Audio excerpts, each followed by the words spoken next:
Common Mansplaining. What's up, everybody? Welcome back. Welcome back. Christian, welcome back. How's it going? Great.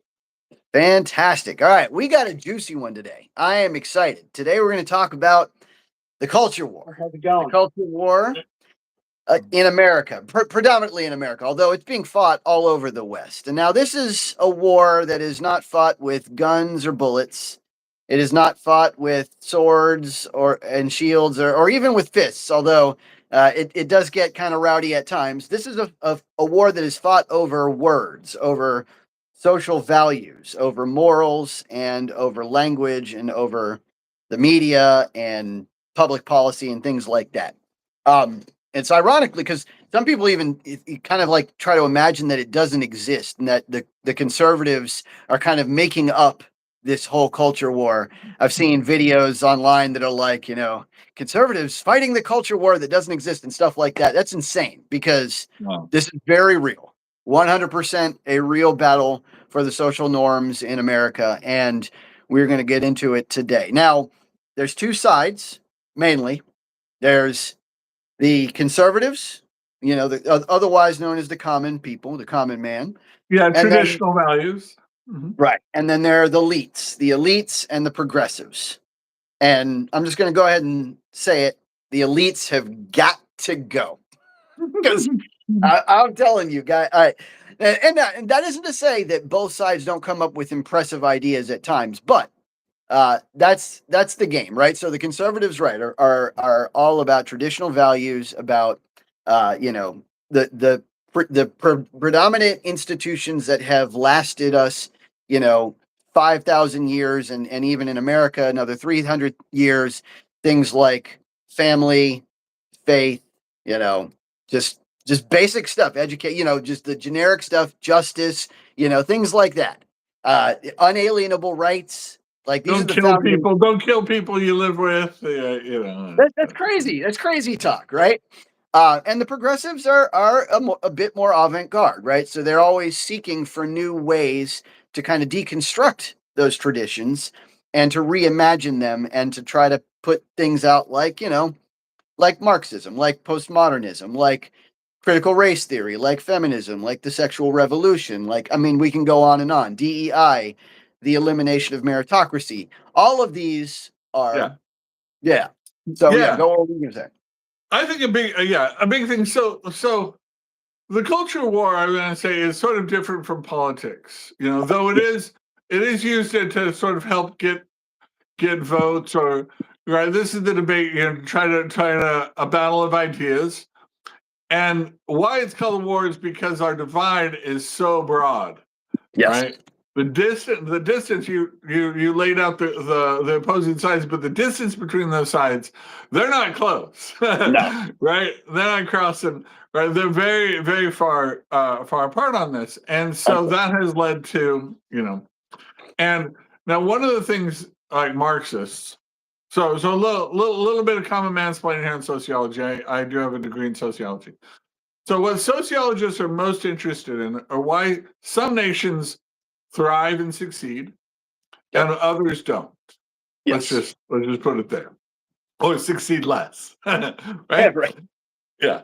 So there were two main things on this. The Marxists, they think that you could understand all of that by understanding who had the power and who did not have the power, right? Yeah.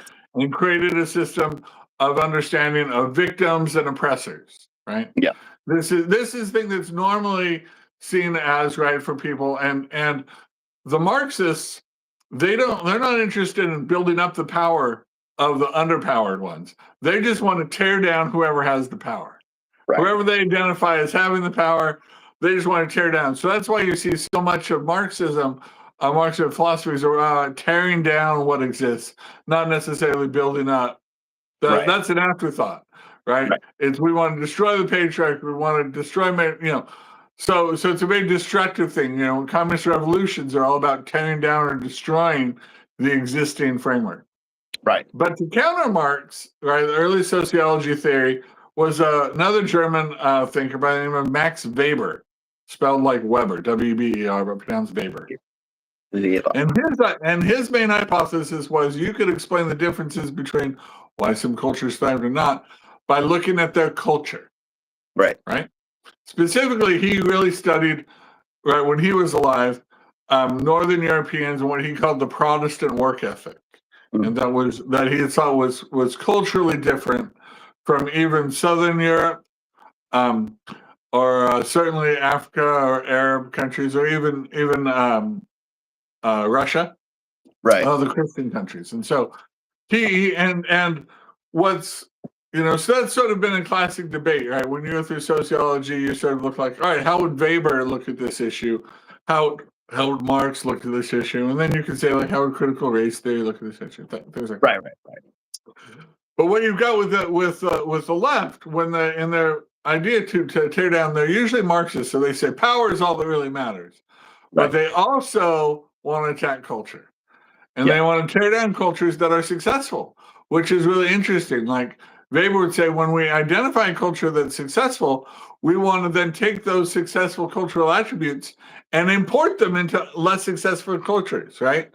That's the type of what we call, westernization of, like, South Africa. It's taking this Northern European culture Right. and putting it in sub-Saharan Africa, right? And what did South Africa do? It westernized and thrived and became the wealthiest country in Africa, right? Right. So, so this has been a big thing, and countries over the years, right, when they've encountered Western culture, right, have had to choose whether they're going to stick to their own culture and try to elevate that, or whether they're going to adopt Western culture, right? Right. This was the thing where the Chinese always thought their culture was the highest, and everybody was trying to aspire to the Chinese culture. Even the Japanese were. But when the Japanese encountered Western culture, right, when traders came by, they're, especially the early industrialization, they're like, whoa, whoa, whoa, whoa, this is, they went and they did deep dives. They sent ambassadors over and they'd Yep. explored things, and they decided for themselves, they're like, hey, this is a culture that's more powerful and that we need to adopt, and not just in appearance and not just in military, but broadly, right? Right. So they saw this culture being the differentiator, not power, Yep. right? They Absolutely. actually got rid of their feudal system, things like this, to westernize. So, but now what we have now, here in America, is there are, right, in the debates, we're trying to decide whether our culture is going to continue in the things that make America great, right? Very famously, Alex de Tocqueville, are you familiar with his book, Absolutely. Democracy in America? Right, Yes. was a French who traveled America in the early 19th century and said America was great because America was good. Essentially, he was saying this culture was just really, um, a powerhouse that could Absolutely. unlock. I mean, obviously, we have natural resources and we have things that are favorable, but it was the culture that made America great. Right. It's the amplifier. Absolutely. Yeah. And so, Mhm. right. That, and this is power is just like a small fraction of what, constitutes all of culture. So that's what often happens when, the Marxist lens gets overlaid on something, is you'll miss a lot of the, because power is just a section of culture, right? Power is just one element of how cultures play out. And so, right. So this, you'll see this is very evident in a lot of different places, this war in America. One of the most prominent is in the media, right? And in news, in movies, and music and television, right? So um, many of you Art. have probably seen the recent fiasco that is Sydney Sweeney, right? And that is the commercial that she did. For those of you, I assume everybody's seen it at this point, but for those of you who have not, Sydney Sweeney is a very attractive young woman who did an ad for American Eagle, right? And she said something to the effect, I'm paraphrasing here because I didn't get the perfect quote, but something to the effect of, genes determine things like hair color and eye color, but my genes are blue. And it's a play on words, right? Genes as a, GENES as opposed to GEANS, Mhm. which of course is what the commercial was about, which is just American Eagle blue jeans, right? And so everybody seems to have lost their mind, right? Everybody on the left seems to have lost their mind saying that this was fascist, which I don't even want to go into how many different levels of abstraction away this is from fascism. It's like 4 different levels away. Like this, fascism is a type of government and organizational structure. This is what they, I think what they meant was white supremacist, is what they meant. But it isn't even that, right? Like it's got nothing to do with supremacism of any form. It doesn't even address race. It is doing is making a humorous play on words for a commercial, right? And everybody lost their mind over this. So of course, one of the things that I wanted to point out was this is how one of the levels, the layers upon which this war is being fought, right? Because the left will often attack your heart or your like ethical conviction, right? They'll say you are fascist, you are racist, you are white supremacist, you're misogynist, you're something like that, something that means you don't care about others, right? Something that attacks your heart. Whereas the right more often attacks the brain, right? They'll say you're stupid or illogical or things like that. So those are the ways that the war is fought. But sometimes I can't help but wonder, like, but can the left not understand sometimes when this is not a political statement, when it's just like a Right. joke, or when it's a commercial, or when it's just got nothing to do with politics? Yeah. So yeah, couple things. So when it comes to media, the left has, let's not say stranglehold, but they have a dominant position in the media. They control so much of what is put out into media culturally, and they control that. And so their agenda has been to put out certain right types of leftist relationships to try to normalize them, certain types of individuals to normalize them.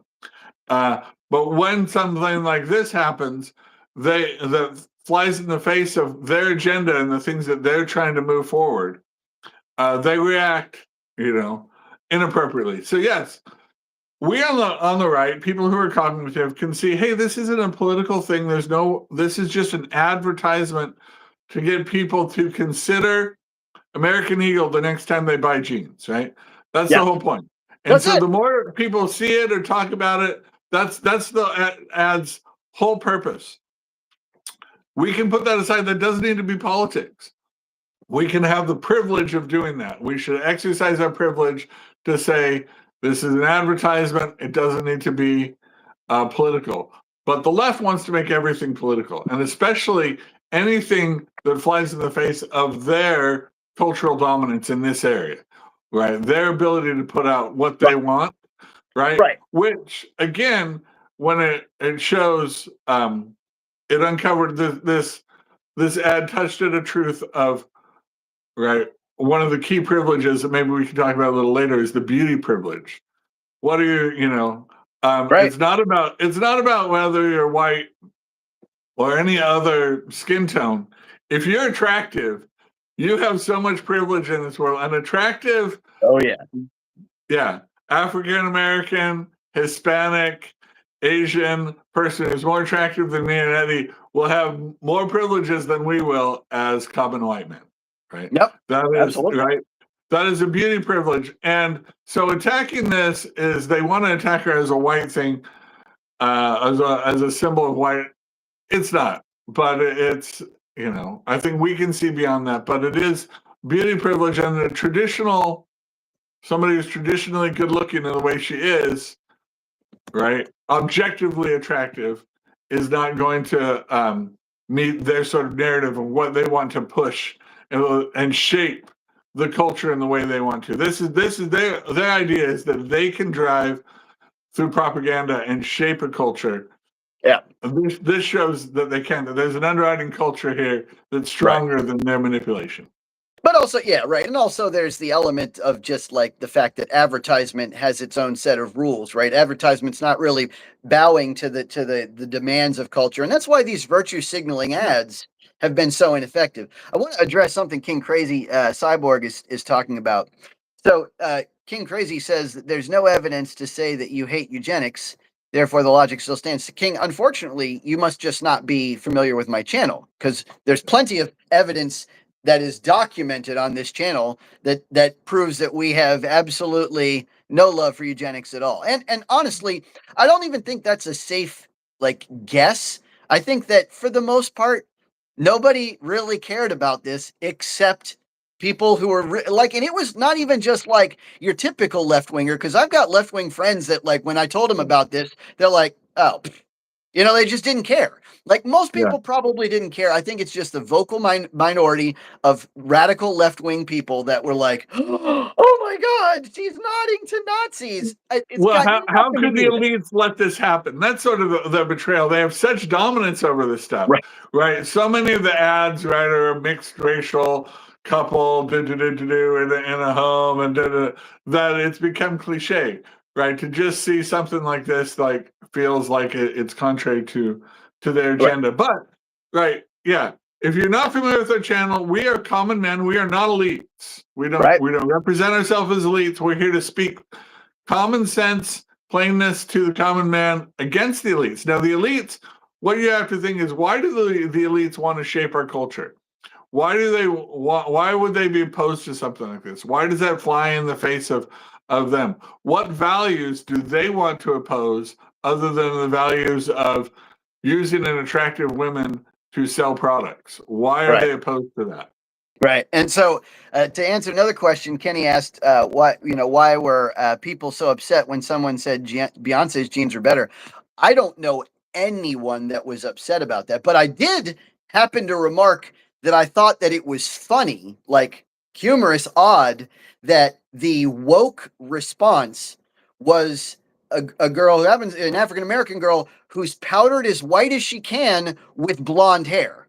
I was like, that's their big answer to what they thought was a eugenic. I'm like, this whole thing was just so silly. And agreeably, I'm just gonna go ahead and say it. Both sides of the spectrum are making way too big a deal of this ad in the first place, if there's a big deal about it at all. But one is a response to a big deal. So that's a big difference, right? Like one group is clutching their pearls and going, oh my God, and the other group is saying, oh my God, why are you clutching your pearls? Right? They're not upset about the ad. They're upset about the response to the ad. Right? Yeah. And that's the big deal. And that's where the culture war is being fought. And that's what we're talking about today. Yeah, And it's not just Sydney Sweeney, too. You can see this play out in Budweiser tried to virtue signal with Dylan Mulvaney, and it resulted in a catastrophic market share loss. Absolutely, asteroidal collapse. Went down, I think 26%, lost 20 The logo broke. Yeah. Oh man, they just destroyed. At Target did it. They tried to do all this Pride product in 2023, and that devastated their thing. And then who else? North Face did it, and oh my gosh, and Jaguar did a commercial that didn't even have any cars in it. And they're like, I don't know why we're not selling cars, because there's no cars in your ad. Yeah. I'm like, this has got nothing to do with the fact that you're depicting LGBTQ people or not. It has nothing to do with that. It's if you want to advertise a product, maybe put the product in your ad. Just maybe. Right. So here's the thing. In 2025, we are bombarded with ads. Yeah. Right? We have ad blockers. We almost intuitively or just block out ads. We don't pay attention to them. An ad comes on that we can't skip. We go to the bathroom. We do something else. We go on our phone. Right? We're doing everything we can to not pay attention to ads. So an ad, in theory, is trying to cut through and just make you pay attention to it. And I had a friend who worked in advertising, and he said there are two proven ways to get people to pay attention to an ad. Right? You put your product next to one, a very, very cute puppy dog, two, a very attractive, conventionally attractive woman. And people will, both men and women of all races, will pay attention to that. Will cut through.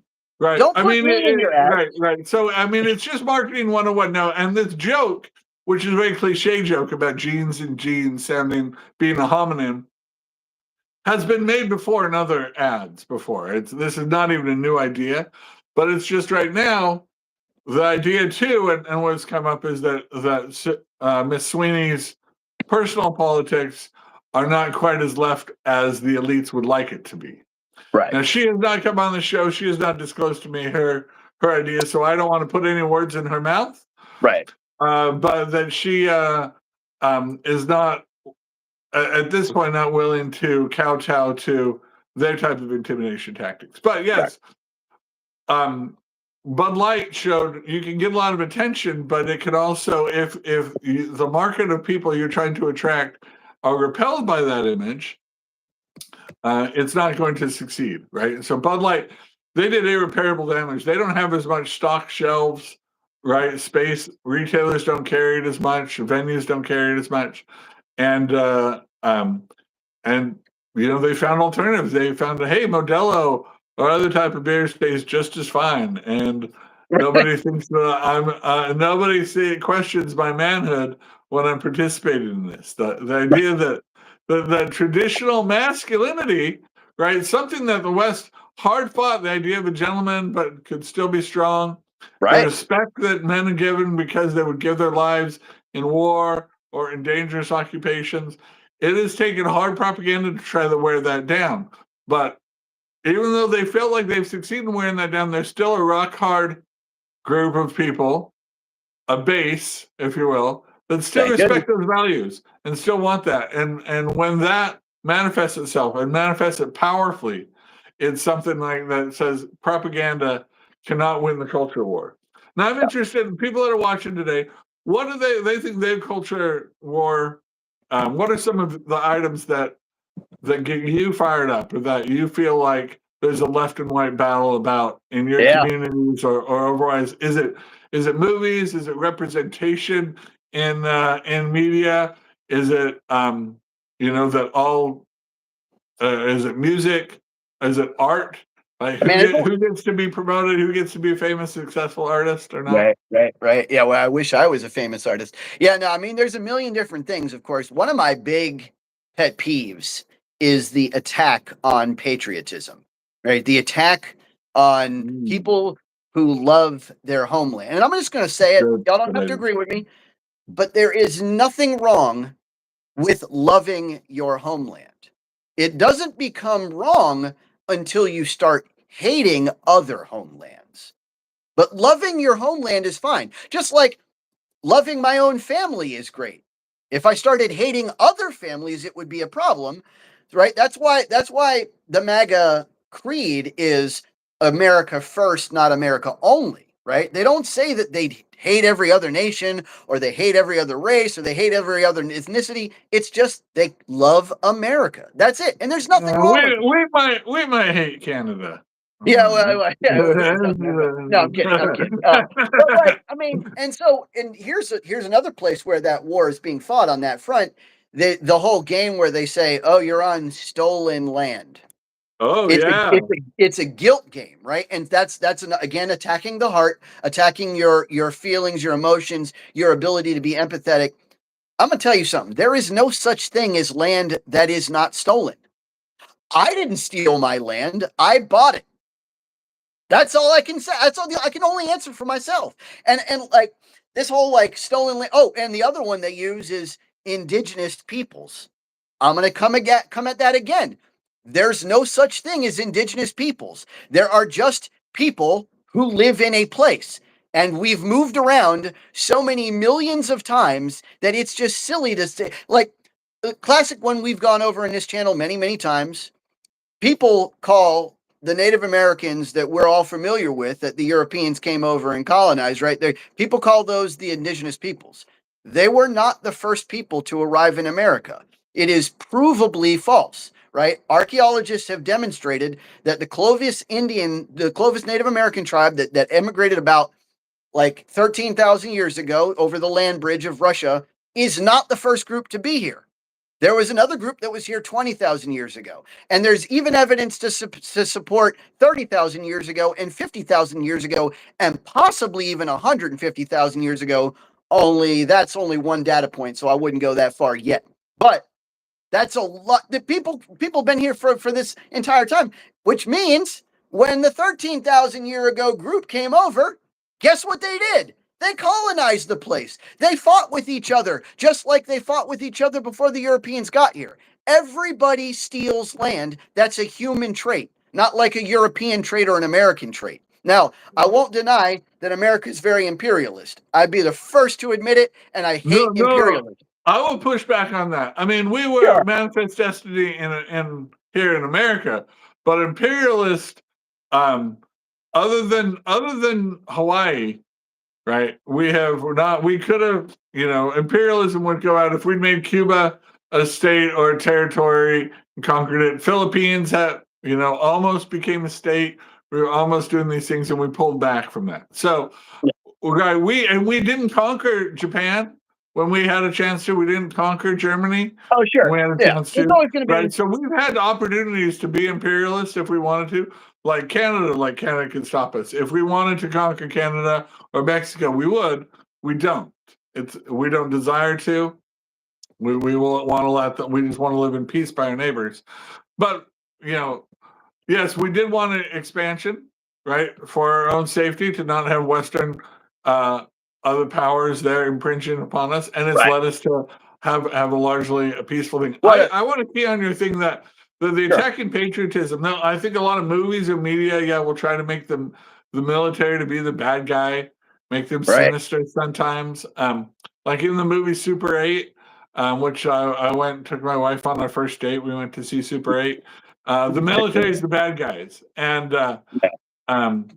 or in Stranger Things, the military is the bad guy kind of thing. Right. Now we as Americans have a healthy skepticism of government, so sort of making government institutions, but it is sort of a subtle way by putting these stories in to try to degrade patriotism and to teach now this sort of propaganda indoctrination that if we can teach it to kids young enough, right, that America, right, is not legitimate owners of this land, right, which is a farce, right?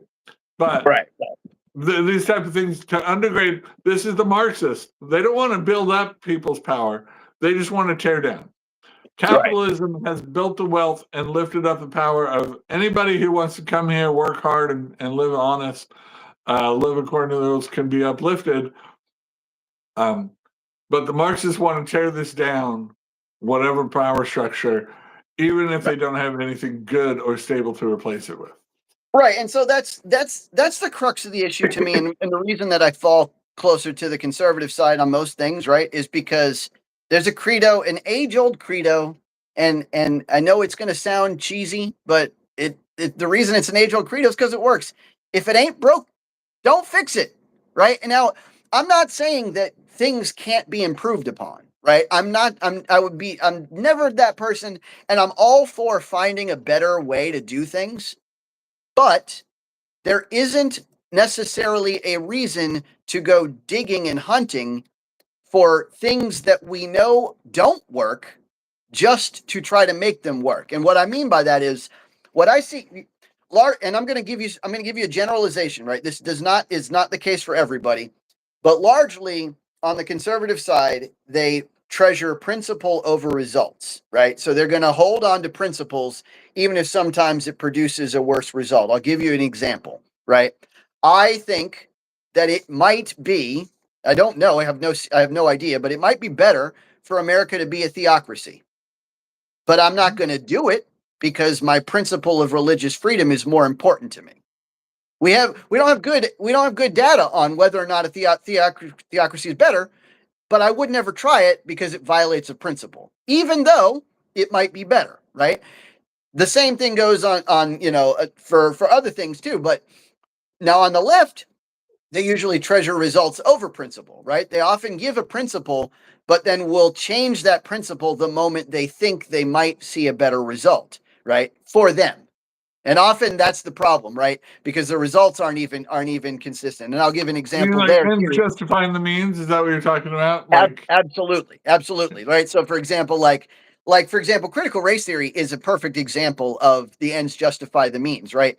The principles of egalitarianism and things like that get shifted because they want to try to make, they want to try to tear one section down to equalize the system, even though in reality, like meritocracy is a principle that most of the left does actually hold, right? But because meritocracy doesn't produce the result they want, they're willing to neglect that principle to achieve something. Same thing with like the Constitution. Most of the left will say they're in favor of the Constitution, but then there are key areas of the Constitution where they're like, well, we're just going to slide this off. For example, the 10th Amendment doesn't comport with the results they want, right? And so they're just willing to slide that principle aside to achieve the result. And the unfortunate part is the left doesn't even do that consistently. Like if it was consistent that they went with results over principles, then I could almost call that a new principle, right? That the results are more important than everything else. But the problem is a lot of times on the left, if the results don't match what they want, but they think it might or they think they want it to, they'll neglect the principle anyway and say, like, for communism is a good example, right? Obviously, the results for communism have been abysmal. Every time it's been tried, it's been horrible. But then they'll say, well, it's never been a true communism, right? It's like they try to do it anyway. It's like, I'm like, what do you, where, huh?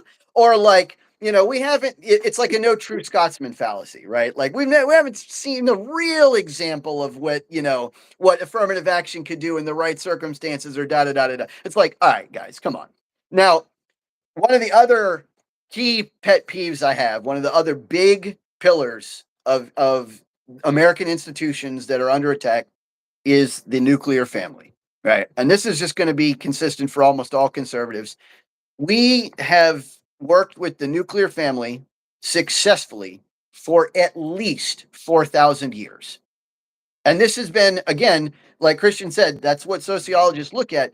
It's been proven to be successful. It's been proven to thrive in every community that has ever tried it and ever used it. There are like no fewer than 20 recent studies that show that a husband and a wife who give birth to their children produce a better result among that child rearing for like income, for education, for mental health, for social cohesion, for limited suicidality, to like on and on, and charity, like every single metric proves that is superior. But again, that's not the result that they hoped it would be. And so they're like, well, we'll try it anyway because we haven't really tried non-nuclear families, right? And it's like, come on, guys, that's just if it ain't broke, don't fix it. If it's provably better, if it's provably demonstrably better, why are we trying so hard to take away that family structure? I don't get it.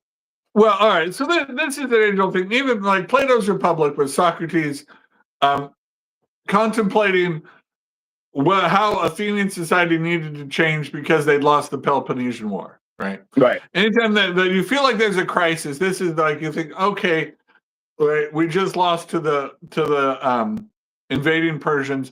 Maybe we need to make some changes. Maybe Sparta's example. So they talk about, and this is just a parlor trick. The book is sort of over in the evening. They have a discussion, and they're discussing how to make an ideal civilization or build a perfect society kind of thing.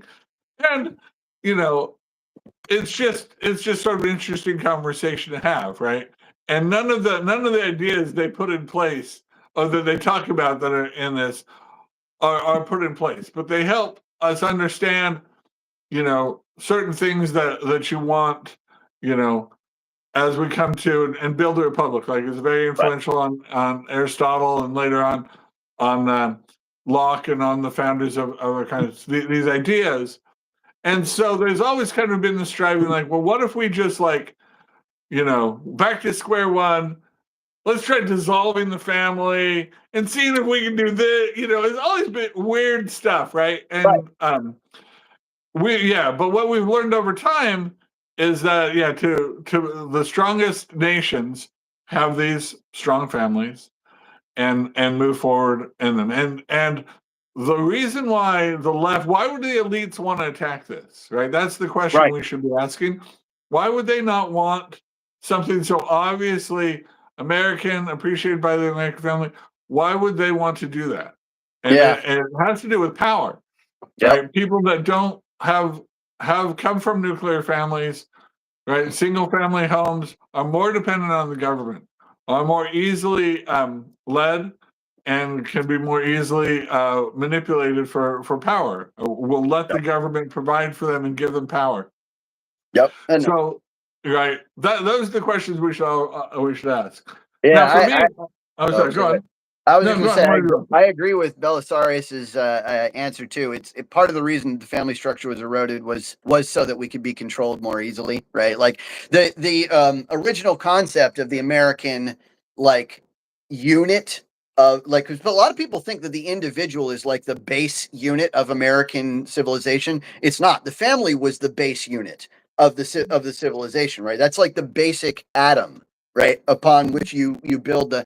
And so, like, obviously, if you break that atom down, you can move the pieces around the chessboard a lot easier. But yeah, so I read. I don't know if I told you, but I read this theory called Veblen theory. We talked about it briefly once, I think, but it's very interesting. It's like it basically categorizes how like the elites because a lot of people have the resources now in the Western society to like really attract mates and things like that. The new game is to like be avant-garde and to like be more. It's kind of like peacocking, right? It's like to be like vibrant or flamboyant, and it's like you do so with ideas. And so part of the reason the elites have all these like avant-garde ideas that are like so radical is because that's the new game, right? People like look at them and like, wow, they're so neat, right? This is what an elite, what a great guy, and right, like, and so that's the new game that's being played. Yeah, it'll get you attention in school, right? Writing it to your English teacher, having flamboyant ideas, right? It certainly, right, got Socrates noticed, and why we still read Plato's Republic today, because his ideas were really crazy ideas. Yeah. I think, yeah, being provocative and being out there, but when it comes down to government, okay, I mean, all right, so the culture wars. So if this is not political, Right. culture wars are fought over too, like, well, they start to infect capitalism, right? And you start to see money wasted. Like the classic example in a more recent was Snow White and the Seven Dwarfs, right? Wow. Right. Right, the go woke, go broke kind of thing is where, all right, Kathleen Kennedy and Disney thought, hey, we can make Snow White a beloved fairy tale about that's frankly always been portrayed by a very normally traditionally attractive woman Right. who is a white. Um, they decided not to do that, and they decided to put in a lot of things about sort of their society they live in is sort of this sort of communist utopia sort of thing, and not use and to use CGI dwarfs so they didn't feel like that they were, you know, um, just so they could virtue signal, right? That nobody could. They tried to make this movie in a way so nobody could point to them. Hey, you're exploiting this group, or you're using your power over this group, right? Right. And the end result, and not to say anything about the actors or actresses worked in it, but the end result was an unwatchable movie that nobody wanted to pay money certainly to consume. And so millions of dollars were wasted, and it became a cultural touchstone. You cannot force these things on us. These stories are very key to our culture, right? We know these stories, we value these stories. You start messing with them, we are going to reject that. It's not going to, like the propaganda, is not going to have the effect you want. And so that's what, when the culture wars, when they take it, hey, how far can we push this, to make themselves feel good, the elites? And right, we had the spectacular collapse. Well, when somebody just, does something, puts a traditionally, attractive person in a movie that succeeds, the elites roll their eyes when it's like, hey, It's like it's not rocket surgery.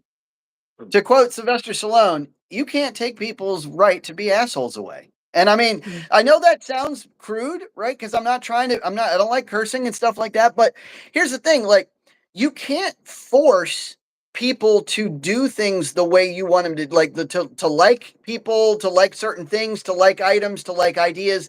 You can't force it on somebody. Like a lot of the left's game, and I like, here's the thing, because I'm a very empathetic person anyway. I like all people, right? I love everyone. I believe that all people are God's children, and I don't have any trouble like being comfortable around anyone, right? Like no matter how weird or wacky or flamboyant they are, I don't have a problem conversing with people, hanging out with somebody. Like I'm just relative. I'm a social creature, right? So I just don't. But you can't force me to if I didn't. Like if I was uncomfortable, like for example, I read a stat the other day that like 75% of adults are comfortable with like seeing LGBTQ ads or something like that, which leaves 25% uncomfortable, right? Which I don't particularly I understand why they would be uncomfortable, right? I'm not uncomfortable with it, but so they're uncomfortable. Tough shit. You can't make them be comfortable. And if you did, would you really want to anyway? Like who wants to be liked at the hands of a whip? You know, like who wants to be liked because you changed somebody up and made them your slave and forced them to say they like you? Like that's Yeah. not actually that you Yeah. wouldn't feel liked. You wouldn't feel loved. Like if somebody like, tries to browbeat somebody with Snow White and the Seven Dwarfs, you're not actually like you're not achieving your goal, which is to like I assume the goal is to like regularize the avant-garde view, to regularize Yeah. the crazy, whatever. But I'm like, that's not you're not actually accomplishing it. Even if you finally like browbeat people into it, you're not actually doing what you're hoping to do. So you can't Yeah. take away people's right to be jerks. That's Well, yeah, thank and thank you. I grew up in California, and I think a lot of people are comfortable with gay characters, right? Because gay people, it's a different layer. But I want to set aside that a little bit. They talked about bullying. Who was it? Belisarius talked about bullying. I want to talk about bullying in the culture war. So Yeah. there's been a lot of anti-bullying initiatives in the last 25 years. It's in this millennium. It's a big thing. And now there's obvious sort of bullying, and it's portrayed in the media where some bigger kid picks on some weaker kid, steals something from them, does something Right. malicious, inflicts violence upon them for no reason, arbitrariness just because of that, and that's decried. But and generally, universally, 100% of people are against that, right? In Right. our culture, like people are against that. And so what happens is in these culture wars, the left says, "Oh, this is something that everybody's against, right? Right. Everybody hates bullies." So they start using that as a label. Anything we don't like, we start saying it's bullying, Right. right? Because we can drag that down, right? Right. We're in common mansplaining, right? We want to convince, we want to persuade, we want to speak the truth, but in a way that helps you understand it. We Right. can't bully you No, into yeah. it, or wouldn't even want to. But to say the examples we're using are bullying is just a way to sort of then dismiss us, Right. right? Anything that's bullying you can dismiss. You don't have to evaluate it. Well, okay. Well, right. Sometimes there's intent behind what action happens, right?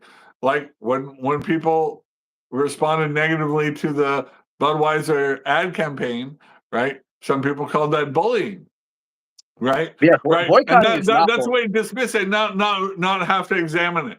So Right. yes, obvious bullying we come mansplaining are against, but Absolutely. we have to be careful. Everything that the elite, especially what the elites call bullying, Yeah.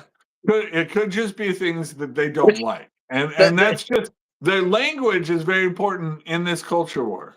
oh yeah, and the irony there, of course, is to use words like bullying or racist or sexist as a cudgel is bullying, right? That's the irony, right? It's Yeah, like you're yes, bullying me with these words by saying I'm a bully, but like yeah, right. I'm gonna try to 100. convince you guys, but if I'm not ultimately if I'm not persuasive, then think your own thoughts. I would never ever think to like try to dismiss somebody's argument, with like an accusation of their intent unless I was 100% sure of that intent. And they would usually that person has to like admit to it for you to be 100% sure. And even then, sometimes it could be wrong. But yeah, so like, all right, let's talk about probably my biggest bugaboo, right?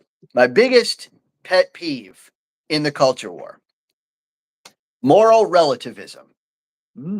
Postmodernism and moral relativism. Indeed. It is very frustrating for me to discuss moral because here's the biggest problem with it, right? Even if I were to put myself in the moral relativist shoes, right? Even if I were to like pretend like everything in the universe is subjective, right? Then the moral objectivist's view would just be one more subjective preference among many, right? So it would just be another opinion like mine. But theirs would be still more consistent because it would incorporate the shared story that all of us, like we all live in the same universe, we all live on the same planet, we all agree that I'm speaking right now and there's an American flag behind. Like some of these things are just so blatantly obvious, right? Yeah, they want to deny reality for propaganda reasons. Right. And like, okay, you know, to quote Jordan Peterson, he's like, you know, the moral relative is the postmodernists figured out that we do live in a story, right? But the problem is they leap to the wrong conclusions, right? Because and you can see throughout history, if you accentuate diversity, like if your goal is to like prove to people how different they are from each other, that is a recipe for disaster. That isn't to say that we can't have diversity. Diversity is a great thing when it occurs naturally, when God, just, displays his variety on earth. That's fantastic. But when you like pointing out to people how they're different, when you like set people in these identity politic divides, or when you like put together programs like DEI or affirmative act, things that are proven to like separate, then you are creating a recipe for conflict. That's what you're like trying to find war. You're trying to find disaster. And I just can't understand why that would be anybody's goal. Because obviously, the people who put this stuff together would say that's not their goal, but then it always ends up that way, which is why Mao and Stalin and like example after example after example led to countless murders, because when you try to accentuate the differences between people, we say like these people have too much power, we don't. That's a difference we must eliminate.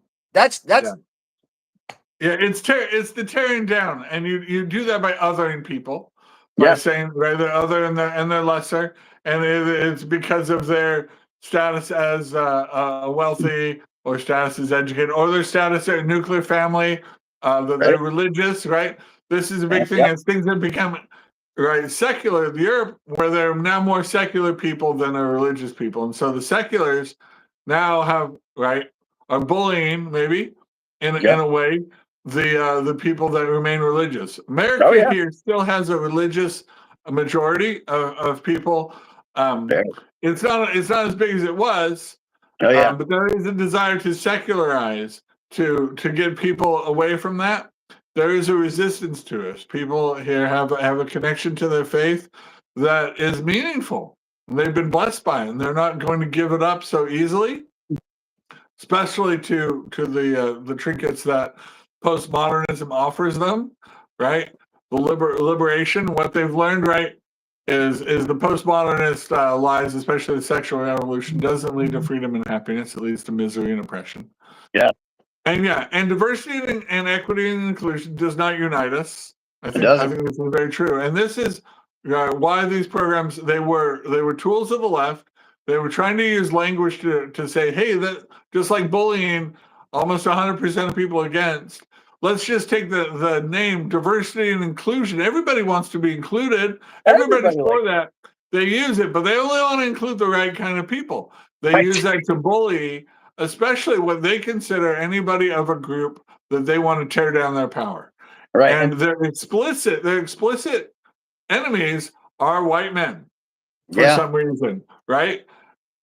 Me being a white man, no, it be, I'm not a person of power. Am I using my power inappropriately against you? I shouldn't be a target just because of my identity. Right. Right. And that, that's the game, right? Like the DEI game. It's funny because like if you were to listen to somebody like describe DEI like from the left, like a typical apologist for DEI, the stuff that they would say is like very vague and not unassuming. It's like just like normal stuff, like oh, we just want to reach out to different communities and stuff like that's just normal good business. Every business person does that. The only person that doesn't is like an idiot, right? And so the only thing that sets it apart, though, again, is that result that they're looking for. They're looking for this magical result where everyone in the world makes exactly the same money to the penny, where everyone in the world has exactly the same access to agency to the like everything is perfectly even. And guys, it's first of all, it's an impossible goal. Second of all, the only way you will ever achieve it is by like force, is like by browbeating people, by like executing people, which is what's happened over and over and over again.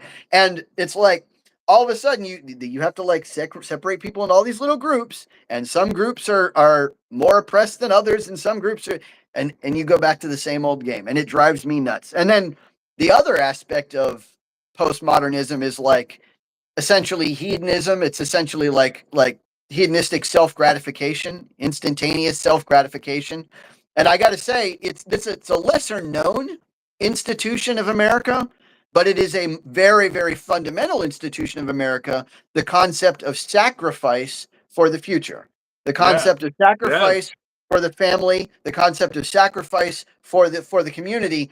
That was an American value. Like the reason that like the settlers over here were able to forge the greatest country on earth is because they were like, look, we're going to go over, we're going to have nothing. We know this is going to be tough. And maybe, just maybe, if we bust our butts hard enough, just maybe our kids will have a good life. Yeah. And Yeah. that's the game for me. Like, I'm not going to be, unless this channel somehow No, magic, like, they we're over here didn't sitting show here, up we're and like, say they didn't show up and say, "Hey, kid, where's my EBT card?" yeah, Right? They knew their life was going to be nothing but hard work, hard but there work and were better dedication. opportunities for their children. Can you block Nolan? I think he's Yeah, disrupting sure. our chat. Sure, can. Yeah. Let's see. There we go. Perfect. Sorry about that, guys. Yeah, hey guys, I really do encourage chats. I encourage disagreement. I encourage, people to espouse their ideas. This is a great place for it. This is the town commons, right? So like you guys come here, feel free, feel welcome. But like let's at least try to be on topic. Let's try to be constructive. Don't Let's not try spam. to like Yeah. spam stuff and say, "Oh, are you two guys gay?" Obviously, we're not. So I mean, like, we don't know, we don't we don't have those kind of relationships. Christian's happily married. I'm happily unmarried. I had a wife at one point, but anyway, point is just try to be constructive, try to be on topic. Anyway, Yeah. but we really do appreciate your viewership. Yeah. Please, always like, share, and subscribe, and hook us up. And, Yeah. Yeah. yeah, So I think back to, for those who just joined in, common mansplaining, we want to see through the elite agenda, right? The yes, elite agenda, um, by opposing even the small things like this ad, for jeans. It's right, something that the common man could see that as not political. It's not worth right. not worth fighting for.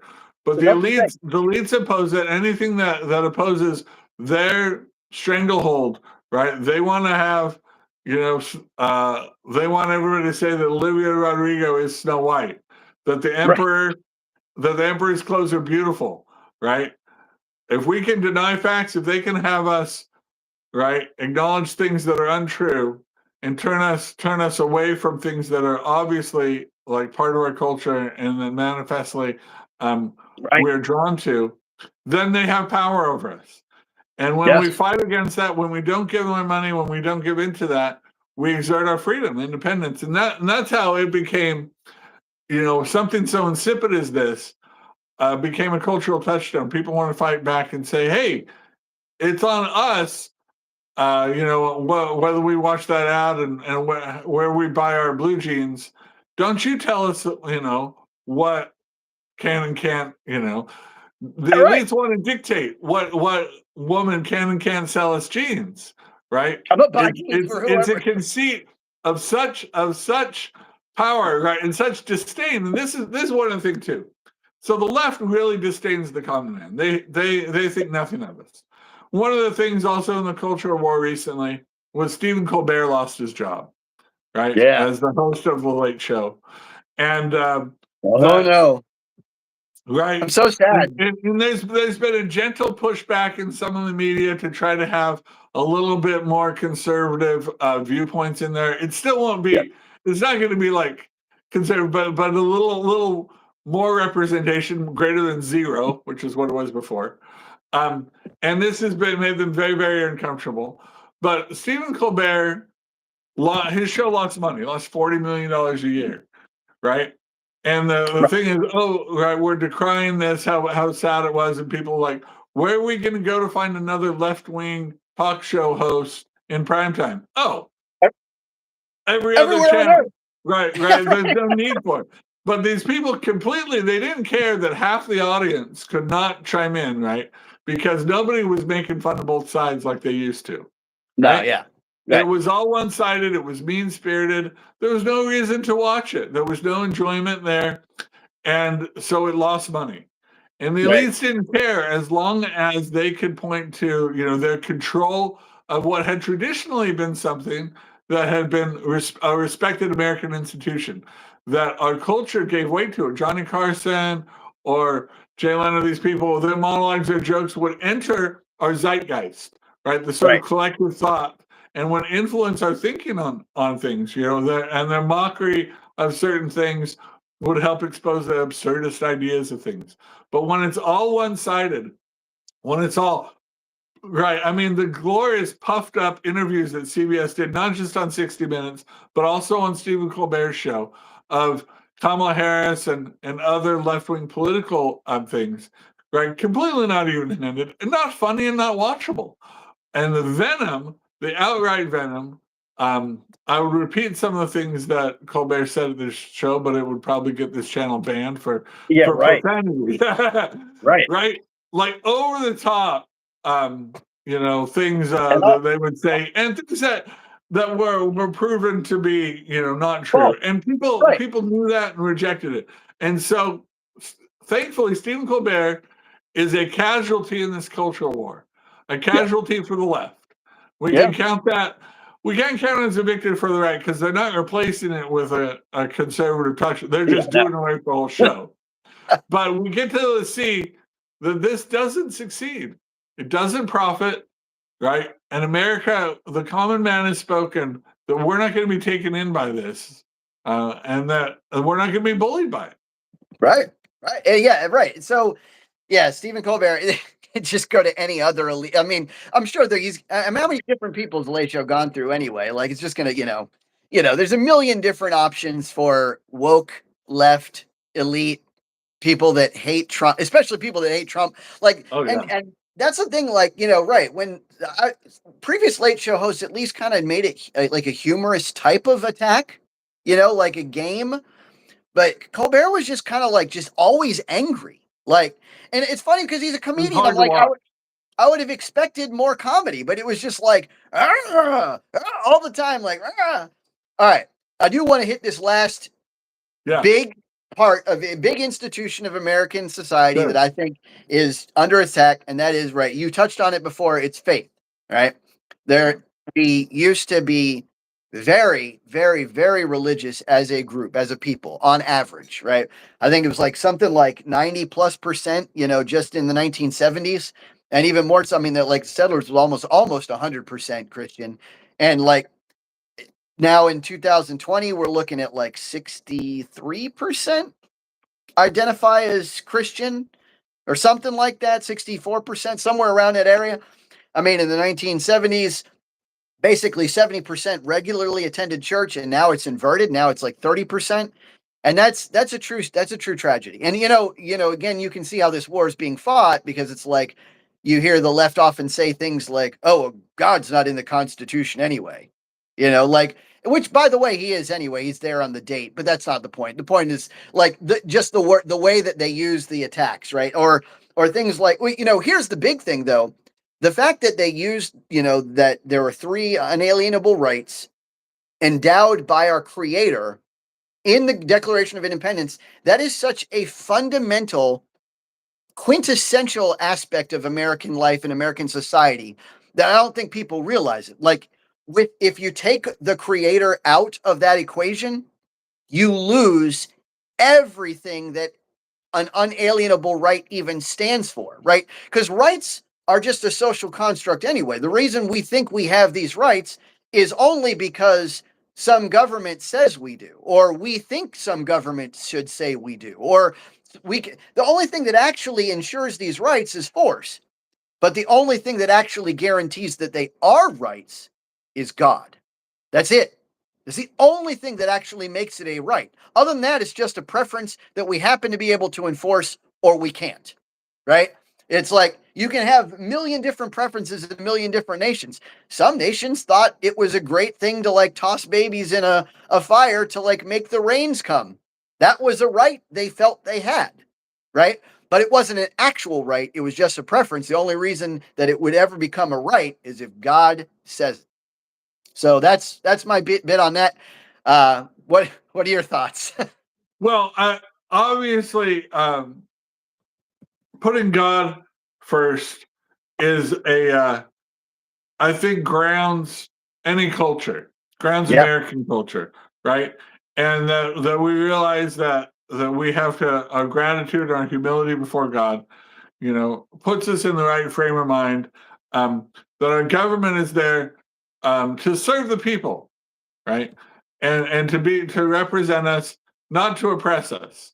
And that we should look, how can the government make us more free? How can the government do more to create, rather than creating create a system where we can thrive, we can live in peace, and that people can come here if they understand that and value it, right? That they can have those opportunities to live in peace as well. yeah, But it comes down to if you love God, then, and as a Christian, and love your fellow men, those groundbreaking are the foundations of a civic society. absolutely. That's We the can pillar. live in communities together when we do those things, and that when we respect for God, respect for our fellow men, our neighbors, respect for our country, flow from that in a way that we can, we can be great. And we don't need the divisions. Right.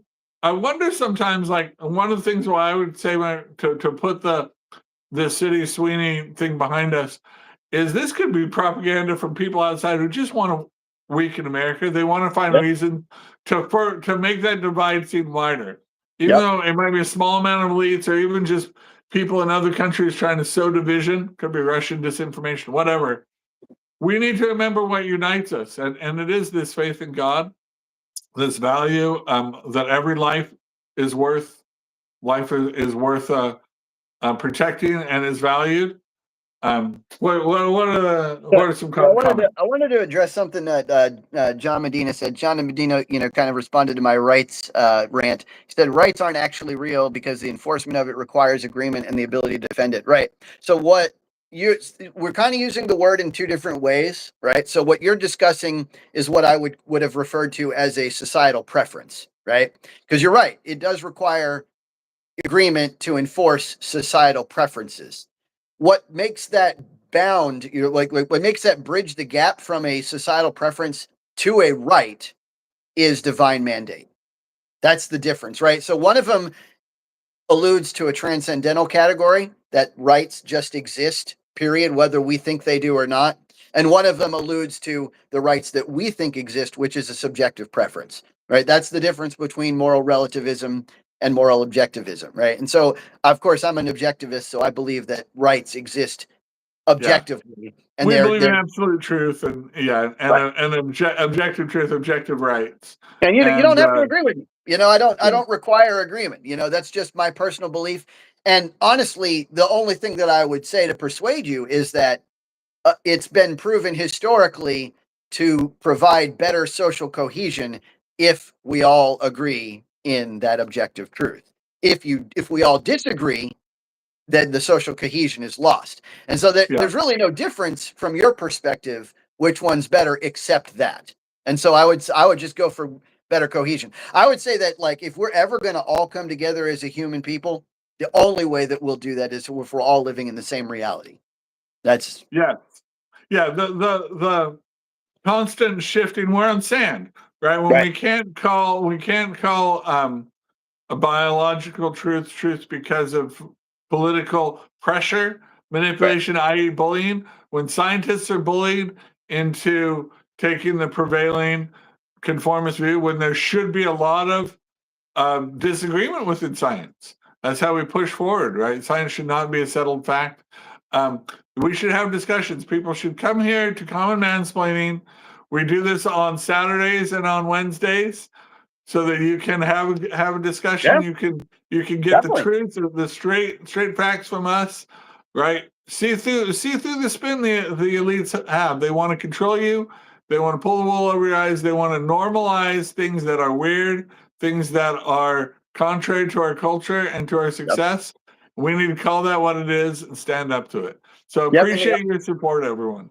Yeah, amen. And one other thing I'll say is for those of you guys, we're always looking for guests on the show to do pre-recorded sessions and stuff. So if you guys have a view that you think is contrary to ours, or even in agreement, but like has its own unique premise or unique view, we'd love to have you on the show. So if you guys are interested, just hit me up in the comments or something, or reach out, and we'll try to make that work. We appreciate you guys so much. Sydney Sweeney, if she'd like to, we didn't want to put words in her mouth, but if she wants to come speak for herself, she's Yeah, happy to be a guest on the program as well. She doesn't realize it yet, but she's actually my new wife. When well, I'll just let her know, I guess, at some point. Yeah. Anyway, guys, you guys are awesome. Say yes. All she has to do is say yes. Right. That's it. You guys are awesome. Thank you so much for watching. Catch us next time on Saturday, and thank you for watching Common Mansplaining. Keep it coming.